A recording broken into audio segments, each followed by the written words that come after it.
Hello guys, আসসালামু আলাইকুম and welcome to ভূত আড্ডা। শুরু হয়ে গেল ভূত আড্ডার আরও একটি নতুন এপিসোড। আর বরাবরের মতোই আপনাদের সাথে আছি আমি ইমরান এইচ খান। আর আজকেও আপনাদের জন্য নিয়ে এসেছি ভয়ঙ্কর দুইটি ঘটনা।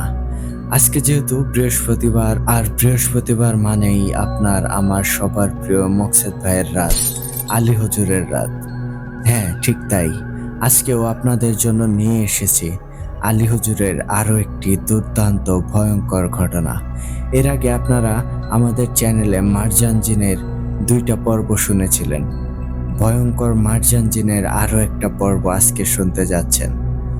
আজকের ঘটনা শুনে সত্যিই আপনাদের শরীরের লোমগুলো দাঁড়িয়ে যাবে। অনেক বেশি এনজয় করবেন ঘটনাটা। সেই সাথে আপনাদের জন্য বোনাস হিসেবে থাকছে আমাদের একজন লিসেনার সুজন ভাইয়ের মৃত্যুর চেয়ার নামক আরও একটি দুর্দান্ত ভয়ঙ্কর ঘটনা। সব মিলিয়ে মনে করি আজকের এপিসোডটি একদম জমে ক্ষীর হয়ে যাবে। আপনাদেরকে নিয়ে যাবে ভয়ের এক অন্যতম রাজ্যে। আশা করি অনেক বেশি এনজয় করবেন আজকের এপিসোডটা।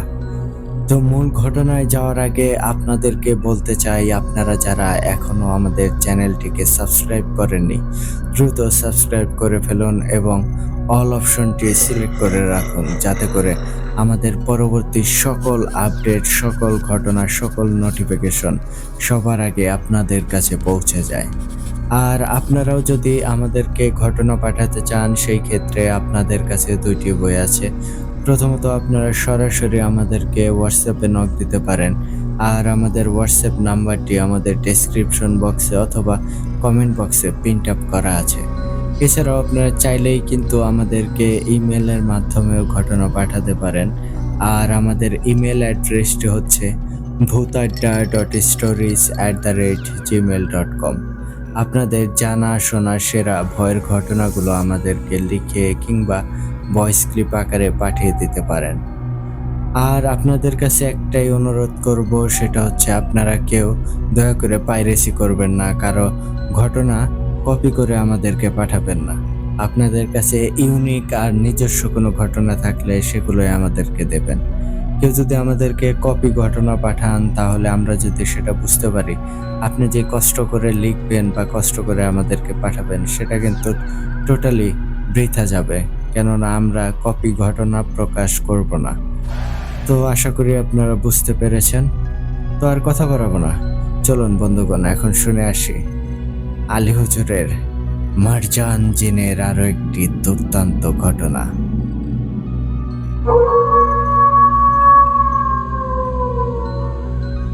ঘটনাটি আমাকে ঠিক যেইভাবে লিখে পাঠিয়েছেন, আমি চেষ্টা করছি ঠিক সেভাবেই আপনাদের কাছে উপস্থাপন করতে। লিখছেন, প্রিয় লিসেনার, একবারও কি ভেবে দেখেছেন যে মানুষের উপকার করে আর মানুষের জিন ভূত দূর করে, সেই মানুষকে যদি অন্য একটা ভয়ঙ্কর জিন কালো জাদু করে, তাহলে ঘটনাটা কোথায় গিয়ে দাঁড়াবে? একবারও কি ভেবে দেখেছেন? আজ আপনাদের এমন একটা ঘটনা উপহার দিতে যাচ্ছি। আলী হুজুর নিজেই কালো জাদুর শিকার হয়েছিল, আর কিভাবে তাকে কালো জাদু করা হলো সেটা সম্পূর্ণ ঘটনা শুনলেই বুঝতে পারবেন। আর হ্যাঁ, ঘটনাটা যদি ভালো লাগে তাহলে কিন্তু কমেন্ট করে আপনাদের মূল্যবান মতামতটা জানিয়ে দেবেন। আসসালামু আলাইকুম প্রিয় ইমরান এইচ খান ভাই, আশা করি আপনি এবং ভূত আড্ডার সকল লিসেনার সবাই অনেক ভালো আছেন। আমি ভূত আড্ডার একজন অ্যাডমিন মকসেদ হাসান, বাসা নেত্রকোনা 7 রেল ক্রসিং। আজ আবার ফিরে আসলাম আপনাদের মাঝে আলী হুজুরের আরও একটি নতুন ঘটনা নিয়ে। আশা করি আজকের ঘটনাটা সবার অনেক বেশি ভালো লাগবে। আর কথা না বাড়িয়ে এবার সরাসরি ঘটনায় চলে যাই।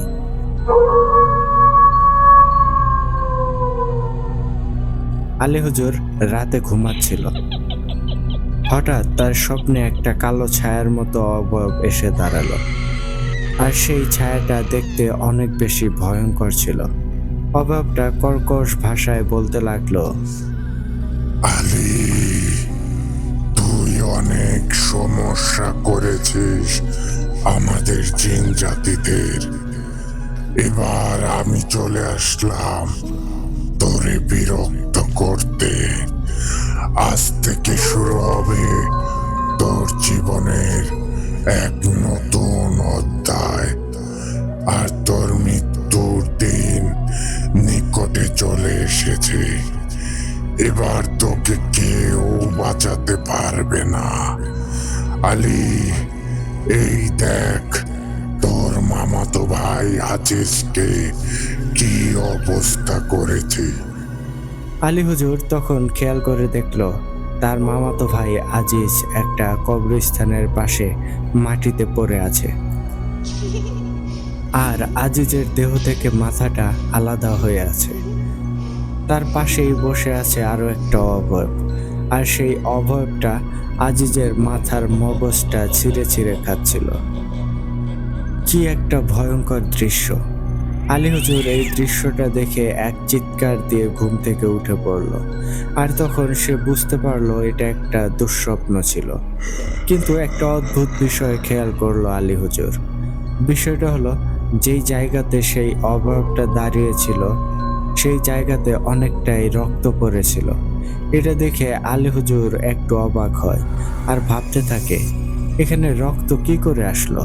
আমার শরীরে তো কোথাও আঘাত পাইনি, তাহলে রক্ত আসলো কোত্থেকে? এদিকে আলী হুজুর যে স্বপ্নটা দেখেছিল সেই স্বপ্নের কথা কিছুই মনে নেই আলী হুজুরের। আলী হুজুর তখন ভাবতে লাগলো সে ঘুম থেকে কেন উঠে পড়লো, কিন্তু আলী হুজুর কিছুই মনে করতে পারছিল না। সবকিছুই যেন ভুলে গেল। কিছু মনে করতে না পেরে আলী হুজুর আবারও ঘুমিয়ে পড়ে। সকালে আলী হুজুরের কাছে খবর আসলো তার মামাতো ভাই নাকি মারা গেছে, আর তার মৃতদেহটা পাওয়া গেছে তাদের কবরস্থানের পাশে। আলী হুজুর তখন ভাবতে লাগলো এই দৃশ্যটা সে কোথায় জানি দেখেছে, কিন্তু আলী হুজুর অনেক চেষ্টা করেও মনে করতে পারছিল না। আর এই বিষয়টি মনে করতে গেলেই আলী হুজুরের মাথায় প্রচন্ড ব্যথা শুরু হয়। আলী হুজুর আর কিছু চিন্তা করে না, এরপর রওনা হয়ে গেল তার মামার বাড়ির উদ্দেশ্যে। আর সেখানে গিয়ে আজিজের লাশ দেখে আলী হুজুর আবারও চিন্তা করতে লাগলো এই দৃশ্যটা সে আগে কোথায় যেন দেখেছে, কিন্তু আলী হুজুর কিছুই মনে করতে পারছিল না। ঠিক তখন আলী হুজুরের মামা এসে আলী হুজুরকে একটা ধাক্কা দিল আর কান্না করতে করতে বলল, আলী, আমার ছেলেটার এটা কি হয়ে গেল? এমন নিষ্ঠুরভাবে কে মারলো? তখন আলী হুজুর আজিজের লাশের পাশে গেল, আর সেখানে গিয়ে দেখলো আজিজের মাথাটার মগজটা একদম কেউ যেন খেয়ে ফেলেছে, আর আজিজের সারা শরীরে অসংখ্য আঁচড়ের দাগ। অনেক কষ্ট দিয়ে মেরেছে আজিজকে। কিন্তু আলী হুজুরের রাতের স্বপ্নের কথা কিছুই মনে পড়ছিল না। তারপর আলী হুজুর তার ভাইয়ের জানাজার নামাজ পড়ালো আর আজিজকে মাটি দিয়ে দিল। কিন্তু অদ্ভুত বিষয় হচ্ছে আলী হুজুর সবকিছু যেন ভুলে যাচ্ছিল। ওনার যে মামাতো ভাই মারা গেল এই বিষয়টাও তার কেন জানি মনে পড়ছে না। আলী হুজুরের এমন মনে হচ্ছে তার শরীরটা যেন অন্য কেউ কন্ট্রোল করছে। আলী হুজুর তার মামাতো ভাইয়ের সমস্ত কাজ শেষ করে মাদ্রাসায় ফিরে আসে। তখন মাদ্রাসার এক ছাত্র আলী হুজুরকে জিজ্ঞেস করলো, হুজুর, সারাদিন আপনি কোথায় ছিলেন? কিন্তু অদ্ভুত বিষয়ে আলী হুজুর বলতে পারছিল না সে কোথায় ছিল সারাদিন। এইভাবে আলী হুজুর ধীরে ধীরে সবকিছুই যেন ভুলে যেতে লাগলো। ওনার কিছুই মনে থাকে না, সারাদিন কি কি করে কিছুই মনে রাখতে পারছিল না। রাতে আবার আলী হুজুর ঘুমিয়ে গেল, আর সেই অবয়বটা আলী হুজুরের স্বপ্নে আবারও আসলো। এবার অবয়বটা হাসতে হাসতে বলতে লাগলো, আলী, কেমন লাগছে আজকের ঘটনাটা? তোর মামাতো ভাইকে উত্তার মতো মেরে ফেললাম, আর তুই কিছুই করতে পারলি না। শুধু কাপুরুষের মতো যে দেখলি। তখন আলী হুজুর সেই অবয়বটাকে জিজ্ঞেস করে, কে তুমি? আর আমার পেছনে কেন লাগছো? আমি তোমার কি ক্ষতি করেছি? তুমি কেন এই নিরীহ ছেলেটাকে মারলে? তখন সেই কালো অভাবটা আবারও বলে উঠল, আলী, সে আমার কোনো ক্ষতি করে নাই, কিন্তু তুই আমার অনুসারী জিনদের অনেক সমস্যা করেছিস, আর তাই আমি আসলাম তোকে শাস্তি দিতে। মাত্র তো শুরু করলাম, এবার দেখ তোর সাথে আর কি কি হতে যাচ্ছে। আমি তোকে শেষ করে তারপরে এখান থেকে যাব। আলী, তুই প্রস্তুত হ। আলী হুজুরের আবারও ঘুমটা ভেঙে গেল। কিন্তু অদ্ভুত বিষয়, আলী হুজুরের কিছুই মনে নেই কেন তার ঘুমটা ভাঙল।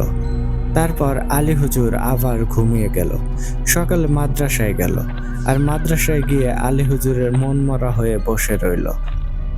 তখন একজন ছাত্র এসে আলী হুজুরের কাছে পড়াটা বুঝিয়ে দিতে বলে, কিন্তু আলী হুজুর অদ্ভুত আচরণ শুরু করলো, আর সেই ছাত্রকে বলতে লাগলো, দ্বিতীয়বার আর আমার কাছে পড়া নিয়ে আসবি না।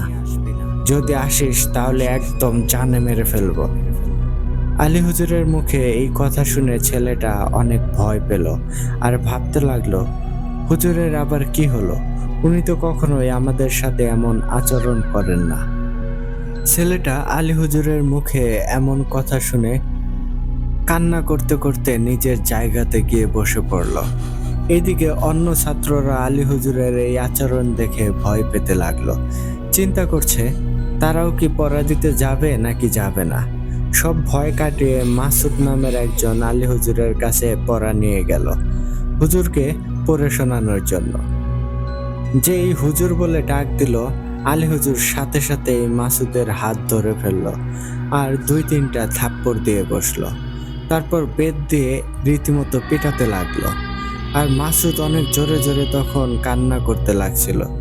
আর মাদ্রাসার পাশ দিয়ে যারা যাচ্ছিল সবাই মাসুদের কান্নার আওয়াজ শুনে মাদ্রাসায় চলে আসে, আর সবাই এসে দেখে আলী হুজুর মাসুদকে বেত দিয়ে পিটাচ্ছে। এটা দেখে সবাই আলী হুজুরকে বলতে লাগলো, আলী, কি হয়েছে তোমার? তুমি এই ছোট বাচ্চাটাকে এমন করে মারছো কেন?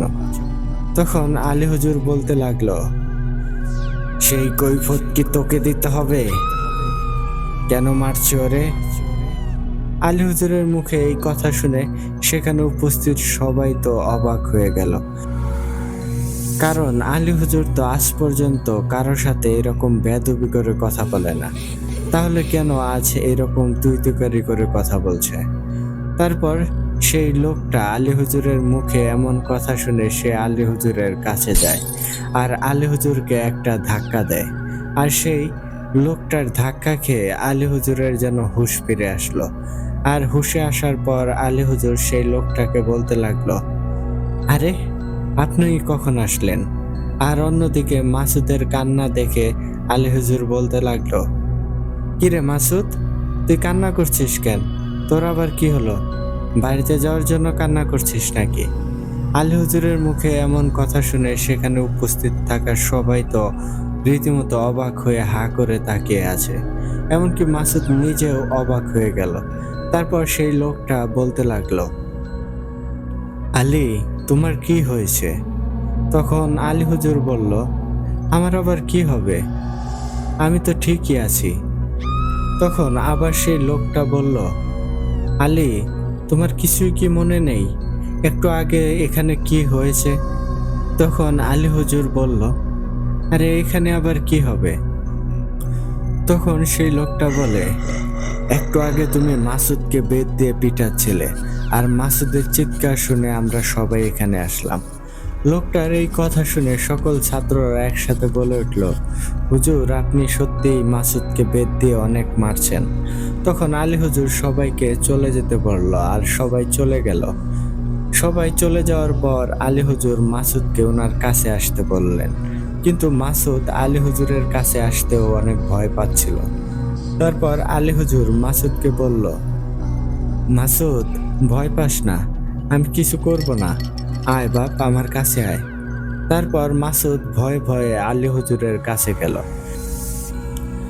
আলী হুজুর মাসুদের পাঞ্জাবিটা টান দিয়ে খুলে ফেললো আর দেখতে পেল মাসুদের গায়ে বেতের অনেকগুলো আঘাত চাপ চাপ হয়ে ফুলে আছে। আলী হুজুর বিশ্বাস করতে পারছিল না মাসুদকে তিনি এমন করে পিটিয়েছেন, কারণ মাসুদ ছিল আলী হুজুরের অত্যন্ত প্রিয় একজন ছাত্র। তারপর আলী হুজুর রীতিমতো কান্না করে দিল আর বলতে লাগলো, মাসুদ বাপ আমার, তুই আমাকে ক্ষমা করে দিস। তখন মাসুদ বলে, হুজুর আপনার কি হয়েছিল? আপনি কোনো কারণ ছাড়াই আমাকে এইভাবে মারলেন। আলী হুজুর কোনো উত্তর দিতে পারল না, কারণ তার কিছুই মনে নেই তখন কি হয়েছিল তার সাথে। আলী হুজুর সেদিনের মতো মাদ্রাসা ছুটি দিয়ে দিল আর একা একা বসে ভাবতে লাগলো তার সাথে এইগুলো কি ঘটছে। আর ঠিক তখন একটা কালো অভাব তার সামনে আসলো আর হাসতে হাসতে বলতে লাগলো, আলী, কুত্তার বাচ্চা, কেমন লাগছে এখন? তুই আমার অনুসারী জিনকে অনেক জ্বালিয়েছিস। এবার দেখ তোর সাথে আর কি কি ঘটে। তোকে আমি তিলে তিলে মারবো, শুধু তুই বোকার মতো দেখবি আর আমি যা যা বলবো তাই তাই করবি। খেলা তো মাত্র শুরু করলাম, আর কিছুদিন পর তুই শুধু আমার কথাই শুনবি। আমি যা যা করতে বলবো তুই তাই তাই করবি। তোর মামাতো ভাই আজিজকে মারলাম, তুই কিছুই করতে পারলি না। এমন করে একে একে তোর সমস্ত কাছের মানুষগুলোকে শেষ করে দেব। তুই কিছুই করতে পারবি না। সবাই তোকে দেখে ভয় পাবে। তোর অবস্থা এতটাই খারাপ করব, তোকে মানুষ দেখে থুতু ফেলবে, কেউ আর তোর প্রশংসা করবে না। এটা বলে অবয়বটা মিলিয়ে গেল। কি অদ্ভুত বিষয় হচ্ছে, মাত্র যা যা দেখলো আলী হুজুর তার কিছুই মনে নেই। অভাবটা হাওয়ায় মিলিয়ে যাওয়ার সাথে সাথে আলী হুজুরও সবকিছু যেন ভুলে গেল। এমন করে চলে গেল বেশ কয়েকদিন, আর আলী হুজুরের অবস্থা অনেক খারাপ হতে লাগলো। আর কেউ যদি আলী হুজুরের কাছে সাহায্যের জন্য আসতো তাহলে আলী হুজুর তাদেরকে অকথ্য ভাষায় গালি দিয়ে তাড়িয়ে দিত। আর যাবার সময় সবাই বলতো, কি হলো এই লোকটার? আগে তো মানুষটা অন্যের বিপদে ঝাঁপিয়ে পড়তো, আর এখন মানুষের বিপদ দেখেও চুপ করে বসে থাকে। এমন করে চলতে লাগলো। একদিন আলী হুজুরের খালাতো ভাই সাদ্দাম আলী হুজুরের মাদ্রাসায় আসে, আর সাদ্দাম মাদ্রাসায় এসে দেখে আলী হুজুর নেই। তারপর আলী হুজুরের বাড়িতে গেল। সেখানে গিয়ে দেখে আলী হুজুর একা একা বসে কার সাথে যেন কথা বলছে। সাদ্দাম গিয়ে আলী হুজুরকে ডাক দিল, কিন্তু আলী হুজুর কোনো উত্তর দিল না। এমন করে আরো 2বার ডাক দিল, কিন্তু আলী হুজুরের কোনো উত্তর নেই। হুজুর তার নিজের মতো একা একা কথা বলে যাচ্ছে। তখন সাদ্দাম গিয়ে আলী হুজুরের গায়ে হাত দিল আর বলল, কি রে আলী, কখন থেকে তোকে ডেকেই যাচ্ছি কিন্তু তোর কোনো খোঁজ খবর নেই। তুই কি আমার ডাক শুনতে পাচ্ছিস না? তখন আলী হুজুর পিছন ফিরে তাকালো আর ভয়ঙ্কর ভাবে একটা চাহনি দিল সাদ্দামের দিকে, আর সাদ্দামকে কর্কশ গলায় বলল, এই কুত্তার বাচ্চা, এখানে কি মরার জন্য আসছিস? ভালোই ভালোই বলতেছি, এখান থেকে চলে যা, নয়তো আর বাড়িতে ফিরে যেতে পারবি না। এখানেই শেষ করে দেব তোকে। সাদ্দাম আলী হুজুরের মুখে এই কথা শুনে হতভম্ব হয়ে তাকিয়ে রইল আর ভাবতে লাগলো, আলীর এটা কি হলো? এত সুন্দর চেহারার একটা মানুষ আর এখন দেখি একদম যেন কালো হয়ে যাচ্ছে, চোখগুলো বড় বড় হয়ে আছে। আলীকে দেখে একদম চেনাই যাচ্ছিল না। তখন আলী হুজুর আবারও বলতে লাগলো, এই কুত্তার বাচ্চা, এখনো যাস নাই? এখানে দাঁড়িয়ে দাঁড়িয়ে ভাবছিস আমি আলী কি না? আমি আলী। এবার তোর মরার সময় হয়ে গেছে। এবার তুই বাঁচবি না। তোরে 1 মিনিট সময় দিলাম। এই 1 মিনিটের মধ্যে যদি এখান থেকে না যাস, তাহলে তোর মৃত্যু আর কেউ ঠেকাতে পারবে না। সাদ্দাম আলী হুজুরের এই কথা শুনে অনেক ভয় পেয়ে গেল আর সাথে সাথেই সেখান থেকে চলে গেল। অন্যদিকে আলী হুজুর হা হা করে হাসতে লাগলো আর বলতে লাগলো, সবাইকে মেরে ফেলবো, কেউ বাঁচবি না, কাউকে বাঁচতে দেব না। দিন দিন আলী হুজুরের আচরণ অনেক অদ্ভুত হতে লাগলো। মাদ্রাসার ছাত্ররা আলী হুজুরকে দেখে ভয় পেত। আলী হুজুরকে দেখলে সকল ছাত্ররা একসময় আনন্দে মেতে উঠত, আর আজ সেই ছাত্ররাই আলী হুজুরকে দেখে ভয় পায়। এমন করে এই দিন যেতে লাগলো। এদিকে লালুজিন কিছুদিনের জন্য চলে গেল তার নিজের রাজ্যে। লালুজিনের আসতে কিছুদিন সময় লাগবে। অন্যদিকে বাদশাজিনকে আলী হুজুর স্মরণ না করলে বাদশাজিন আসে না। কিন্তু আলী হুজুরের কিছুই মনে নেই, উনার কিছু পালিত জিন আছে। আলী হুজুর সব কিছুই ভুলে গেছে, কিছুই মনে করতে পারতো না। আর যার জন্য বাদশা জিন, হামিদ জিন আর লালু জিন, তাদের কারো কথাই ওনার মনে নেই। হঠাৎ একদিন বাদশা জিন চলে আসলো আলী হুজুরের সাথে দেখা করার জন্য। অনেক দিন ধরে আলী হুজুর স্মরণ করছে না তাকে, আর তাই বাদশা জিন নিজেই আলী হুজুরের কাছে আসলো। আর এখানে এসে আলী হুজুরকে দেখে বাদশা জিন তো অবাক হয়ে গেল, কারণ আলী হুজুরের এমন অবস্থা দেখতে হবে এটা বাদশা জিন কখনো ভাবতেও পারেনি। বাদশা জিন এসে দেখে আলী হুজুর 4 দিনের পচা খাবার খাচ্ছে। সেই খাবার থেকে অনেক বাজে দুর্গন্ধ আসছিল। বাদশা জিন তখন বলতে লাগলো, আলী, এ কি অবস্থা করেছে তোমার? তুমি এই পচা খাবার কেন খাচ্ছ? কি হয়েছে তোমার? আলী হুজুর কোনো উত্তর না দিয়ে সে নিজের মতোই পচা খাবার খেতেই থাকে। বাদশাজিন আলী হুজুরকে ডাকছে, এদিকে তার কোনো খেয়ালই নেই। বাদশাজিন রেগে গিয়ে আলী হুজুরকে একটা ধাক্কা দিল আর আলী হুজুরের সামনে থাকা খাবারগুলো ফেলে দিল। যেই না খাবার ফেলে দিল, ঠিক তখন আলী হুজুর ভয়ঙ্কর দৃষ্টিতে বাদশাজিনের দিকে তাকালো। আলী হুজুরের তাকানো দেখেই বাদশাজিন চমকে উঠল আর বলতে লাগলো, মারজান, তুই এখানে কেন? আর আলীর সাথে তুই কি করছিস? এই মুহূর্তে তুই আলীর শরীর থেকে বেরিয়ে আয়। বাদশাজিনের এই কথাগুলো শুনে আলী হুজুরের ভেতরে থাকা মারজান জিন বলতে লাগলো, বাচ্চা, কুত্তার বাচ্চা, তুই আমাকে চিনতে পেরেছিস তাহলে? সেদিন আমি যাবার সময় বলেছিলাম এই দেখা শেষ দেখা নয়, আবারও দেখা হবে।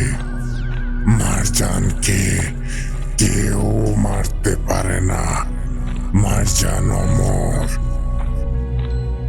আর এখন আবার ফিরে আসলাম প্রতিশোধ নিতে।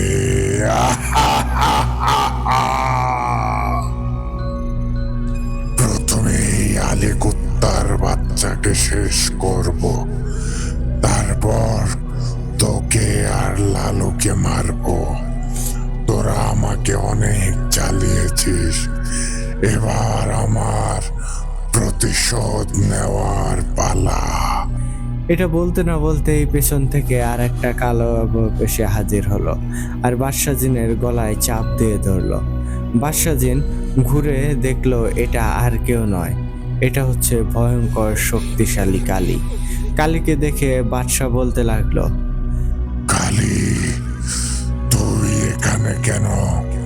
আর তোর সাথে তো আমার আর আলীর কোনো শত্রুতা নেই, তাহলে তুই কেন এখানে আসলি? আর আমার গলা চেপে ধরেছিস কেন? তখন কালী জিন হা হা করে হেসে উঠলো আর বলতে লাগলো, বাচ্চা, আমি হলাম মারজান জিনের প্রভু। মারজান আমাকে প্রভু মানে, আর আমার সকল আদেশ পালন করে। প্রতি মাসে আমার জন্য ছোট ছোট বাচ্চাদের বলি দেয়। কিন্তু তুই আর আলী, তোরা মারজানকে বিরক্ত করেছিলি, আর তাই মারজান আমার কাছে নালিশ করেছে তোদের নামে। আমি কখনো মারজানের কথা ফেলতে পারবো না। এটা বলে মারজান জিন আর কালী জিন দুজন হু হু করে হেসে উঠল। মারজান তখন বলতে লাগলো, হে কালী, আমার প্রভু, আপনি এই বাদশাকে এখন এই মুহূর্তেই শেষ করে দেন, আর আমি এই আলী উত্তার বাচ্চাকে নিজের হাতে মারবো, তিলে তিলে শেষ করে দেব ওকে। তখন বাদশা জিন বলতে লাগলো, কালী, আমাকে ছেড়ে দে বলছি। এর ফল কিন্তু অনেক খারাপ হবে। তোরা কেউ বাঁচতে পারবি না। তোদের জন্য অপেক্ষা করছে ভয়ঙ্কর মৃত্যু। বাদশা জিনের এই কথা শুনে মারজান আর কালী দুইজন একসাথে হাসতে লাগলো। তখন কালী বলতে লাগলো, বাচ্চা, তুই আজ এখান থেকে বেঁচে ফিরলে তো আমাদের কিছু করবি। এটা বলে বাদশা জিনকে ঠাস করে দুইটা আছাড় দিল কালী। তারপর যেই না আবার বাদশা জিনকে ধরতে যাবে, ঠিক তখন বাদশা জিন সেখান থেকে কোনো রকমে পালিয়ে গেল। কারণ বাদশা জিন বুঝে গেছে সে একা কালী আর মারজানের সাথে লড়াই করে জিততে পারবে না। কারণ ওরা ছোট ছোট বাচ্চা বলি দিয়ে তন্ত্র সাধনা করে নিজেদেরকে অনেক শক্তিশালী করে ফেলেছে। আর তাই সেখান থেকে পালিয়ে যায় বাদশা। পালিয়ে গিয়ে হামিদ জিনকে খবর দিল, আর বাদশা সবকিছু খুলে বলল হামিদ জিনকে। সবকিছু শুনে হামিদ খবর নিতে গেল আলীর সাথে কেন এমনটা হয়েছে। এদিকে বাদশা জিন হামিদ জিনের ফিরে আসার জন্য অপেক্ষায় রইল। অনেক সময় চলে গেল কিন্তু হামিদ ফিরে আসলো না। তখন আর বাদশা জিনের বুঝতে বাকি রইল না হামিদ জিনকে হয়তো বন্দি করে ফেলেছে কালী আর মারজান। বাদশা কিছুই করতে পারছিল না, সে এখন কি করবে? তখন বাদশা জিন চিন্তা করলো লালুকে খবরটা দিতে হবে। বাদশা জিন চলে গেল লালুর রাজ্যে, আর বাদশা জিনকে দেখে লালু বলতে লাগলো, বাচ্চা, কি হয়েছে তোমার? তোমাকে এমন করে আহত কে করেছে? তখন বাদশা জিন বলল, লালু, আমি আলীকে রক্ষা করতে পারলাম না। তখন লালু ভয়ঙ্কর ভাবে বলতে লাগলো, বাদশা, আলীর কি হয়েছে? তখন বাদশা সবকিছু খুলে বলল লালুকে। লালু সবকিছু শোনার পর বলতে লাগলো, কালী কুত্তার বাচ্চা, তুই আলীর শরীরে হাত দিছিস, তোরে আমি ছাড়ব না। এটা বলে লালু ছুটতে লাগলো, আর লালুর পিছন পিছন বাদশাও আসতে লাগলো। আলী হুজুরের মাদ্রাসায় এসে লালু চোখগুলো ভয়ঙ্কর গরম হয়ে গেল। কারণ আলী হুজুরকে এই অবস্থায় দেখে লালু একরকম পাগল হয়ে যাচ্ছিল। বাদশা আর লালুকে দেখে কালী আর মারজান আলী হুজুরের শরীরে ঢুকে গেল আর হাসতে হাসতে বলতে লাগলো, লালু, কুত্তার বাচ্চা, তুই এখানেও চলে আসছিস? দেখ তোর আলীকে কি অবস্থা করি। এখন আলী কুত্তার বাচ্চাকে শেষ করে দেব, তারপর তোদের দুইটাকে মারবো। তখন লালুজিন রাগে ফুসফুস করছিল। লালুজিনের সারা শরীর থেকে আগুনের লাভা বেয়ে বেয়ে পড়ছিল, কিন্তু লালু কিছুই করতে পারছিল না, কারণ আলীর শরীরে ঢুকে গেছে কালী আর মারজান। যতক্ষণ আলীর শরীর থেকে না বেরিয়ে আসবে কিছুই করতে পারবে না লালু, কারণ কিছু করতে গেলেই আলী আঘাত পাবে। তখন লালু বাদশাজিনকে বলল, বাচ্চা, ওরা দুইজন আলীর শরীরে প্রবেশ করেছে। ওদেরকে আলীর শরীর থেকে বের করতে হবে। তুমি গিয়ে আলীর পবিত্র পানি নিয়ে আসো আর আলীর গায়ে ছিটিয়ে দাও, তাহলে ওরা আলীর শরীর থেকে বের হয়ে আসবে। বাকিটা তখন আমি দেখছি। বাদশাজিন সাথে সাথে চলে গেল আলীর রুমে, আর সেখানে গিয়ে আলীর পুটলি থেকে পবিত্র পানির বোতল এনে পানি ছিটিয়ে দিল আলীর গায়ে। আর সাথে সাথে কালী আর মারজান এক ভয়ঙ্কর চিৎকার দিয়ে আলীর শরীর থেকে বেরিয়ে আসলো।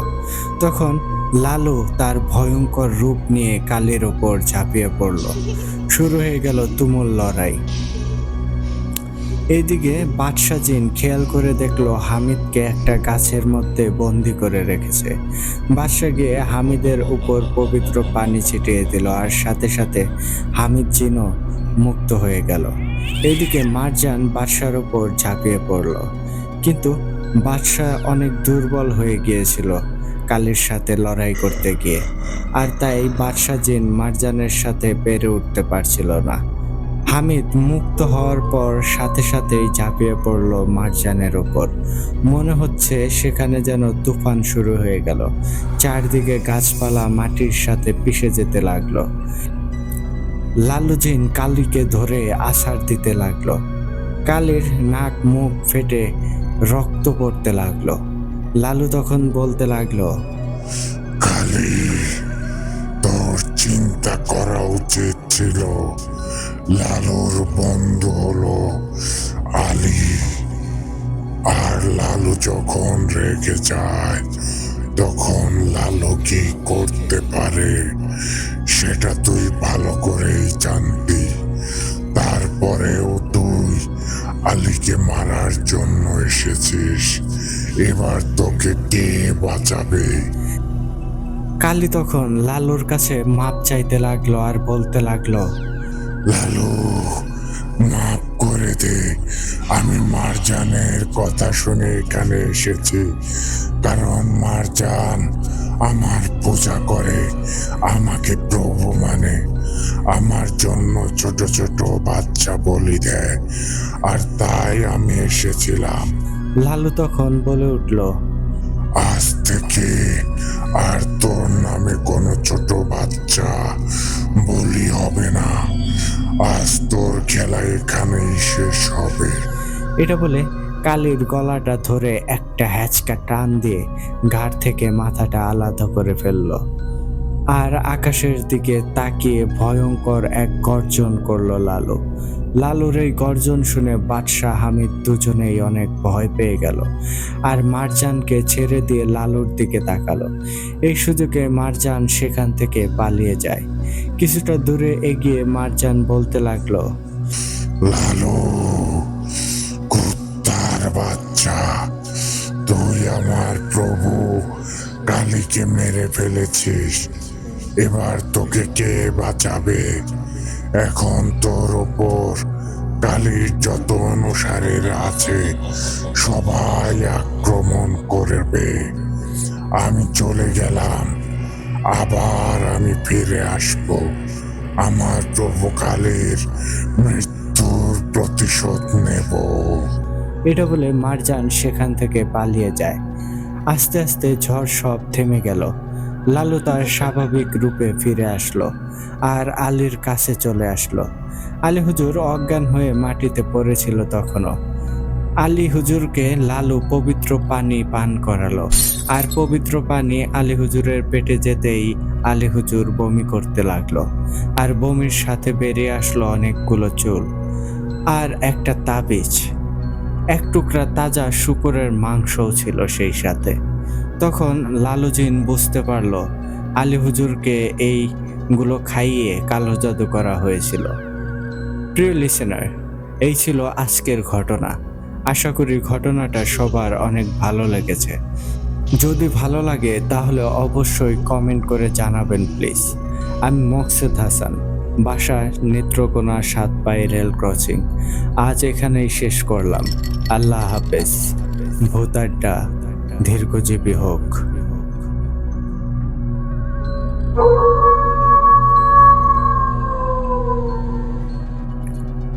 এই মকসেদ ভাই, ওয়ান্স এগেইন মার্জান জিনের আরো একটা দুর্দান্ত ঘটনা দিলেন ভাই।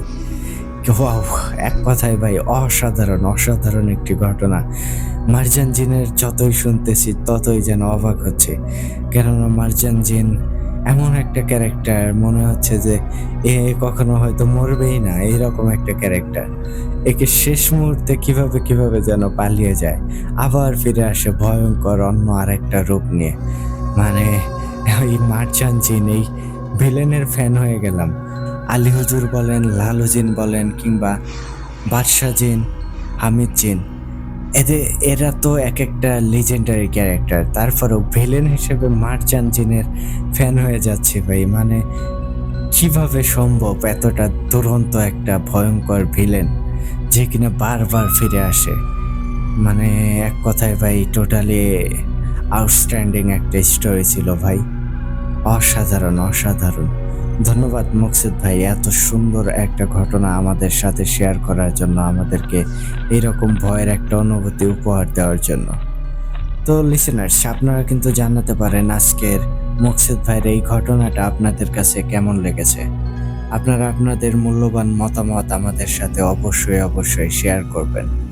তো আর কথা বাড়াবো না, এখন সরাসরি চলে যাব আমাদের বোনাস ঘটনায়। চলুন শুনে আসি সুজন ভাইয়ের মৃত্যুর চেয়ার নামক দুর্দান্ত সেই ঘটনাটি।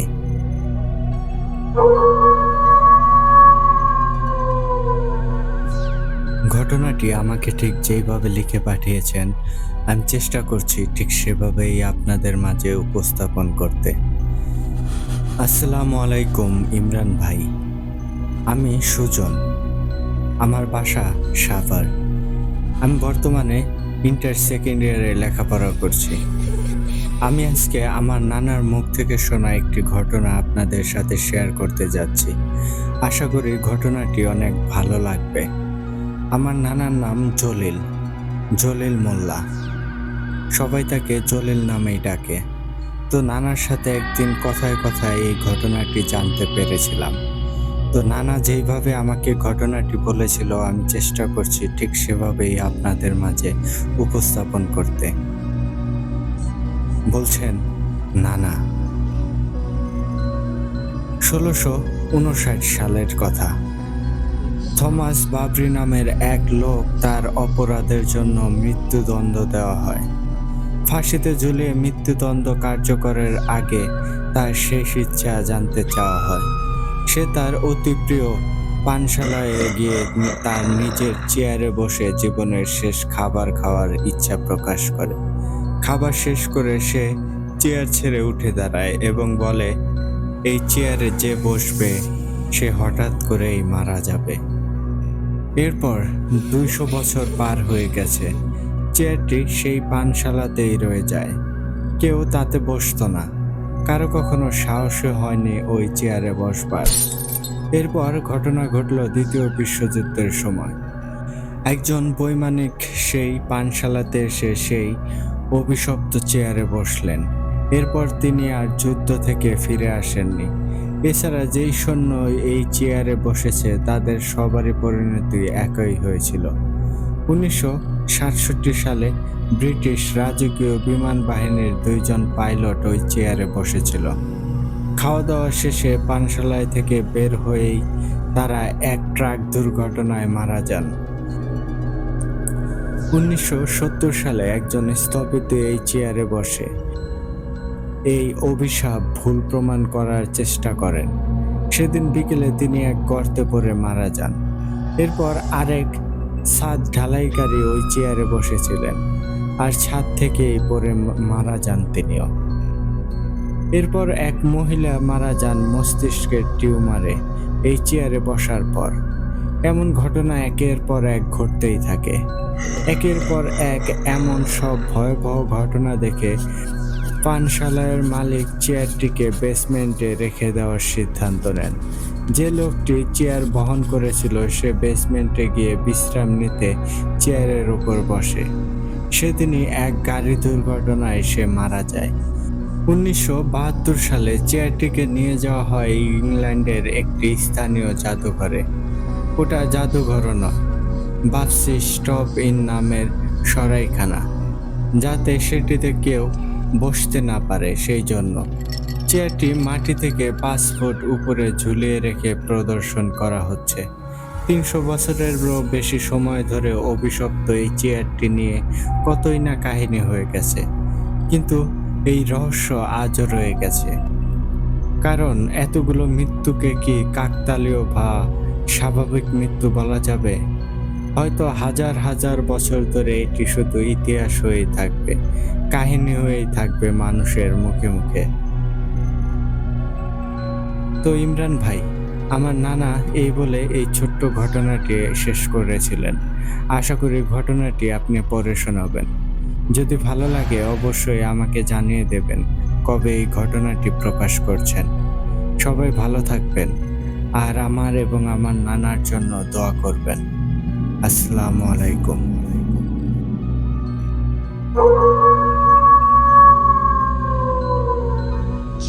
ধন্যবাদ সুজন ভাই এত সুন্দর একটা ঘটনা আমাদেরকে উপহার দেওয়ার জন্য। সত্যি বেশ রহস্যময় একটা ঘটনা। ইভেন আপনার ঘটনা থেকে জানতে পারলাম সেটা কোনো একটা মিউজিয়ামে চেয়ারটা স্টিল নাও এখনো আছে। সত্যি ভাই অসাধারণ। যেই বসে বা যেই চেয়ারটার আশেপাশে বিশ্রাম নেয় বা চেয়ারটায় বিশ্রাম নিতে যায় তাদের মৃত্যু নিশ্চিত। এইরকম কিছু যে ঘটে, সত্যি ভাই অকল্পনীয়। ধন্যবাদ সুজন ভাই এরকম রহস্যময় দুর্দান্ত একটা ঘটনা আমাদের সাথে শেয়ার করার জন্য। তো বন্ধুগণ, আপনারা কিন্তু অবশ্যই কমেন্ট করে জানাতে পারেন এই ঘটনাটি আপনাদের কাছে কেমন লেগেছে। শুধু এই ঘটনা, আজকের ফুল এপিসোডটি আপনাদের কাছে কেমন লেগেছে অবশ্যই কমেন্ট করে জানাতে পারেন। তো আর কথা বাড়াবো না, আজকের মতো আমি ইমরান এস খান এখানে বিদায় নিচ্ছি। কথা হচ্ছে আগামী এপিসোডে নতুন আরও এক দুর্দান্ত ভয়ঙ্কর ঘটনা নিয়ে। টিল দেন সবাই ভালো থাকুন, সুস্থ থাকুন, আর ভূত আড্ডার সাথেই থাকুন। আসসালামু আলাইকুম।